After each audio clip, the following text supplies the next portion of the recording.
So, good morning guys. Ayan. Ito ay pakita ko lang kay Sir Canayol. Kasi palaging ano sa akin nga.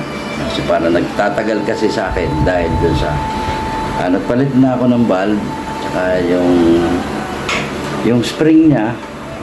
So, ayos na rin. So, very powerful na. At kahit malalayo. Tapos kahapon ay nakahuli na ako ng isa gamit ito, open sight lang. Ayan, ito ginamit ko open sight lang. Ayos naman, very successful yung yung ating pag testing kahapon. Tapos na testing na rin natin dun sa lumilipad nating mga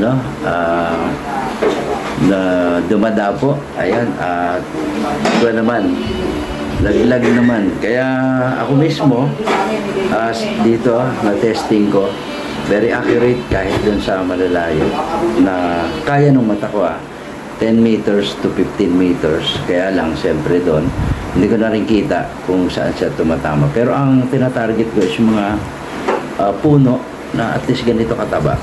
Ayan, along 30 meters.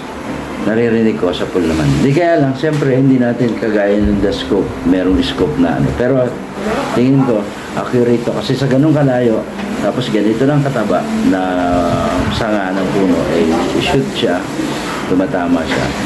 Tapos open sight siya. Tingin ko, accurate yung barrel. Tapos tinesting ko rin doon sa mga sanga ng puno sa taas. So, okay siya. Kung saan mo tinarget, doon siya tumatama. So, ipapadala ko na to. Padala ko na to. Shout out kay Sir Canayol. At kakalasin ko na. Kaya lang ito talaga, kailangan konting-konti lang yung hangin kapag pinadala. Para hindi delikado. Tapos, tatanggalin ko rin yung silencer niya para mas maiksi pag binalot. Kaya kailangan kasi medyo maiksi yung packing niya.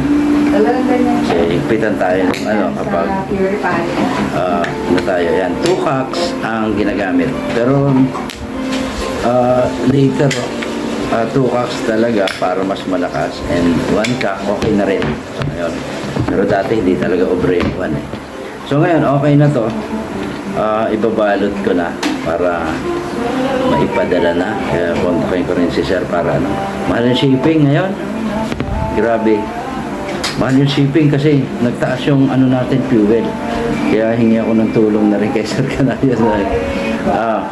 Pagpunta doon sa kasi, balikan dito sa amin from mula rito, papunta doon sa is 6 kilometers. So, balikan ko yan, 12 kilometers. So, kukonsume din yan ng lagpas 1 liter. Tapos yun nga, yung shipping medyo mahal na. Kaya, tapos medyo mahigpit pa. Tapos ito, medyo malaki. Pag ibinalot mo malaki. Kaya, yun.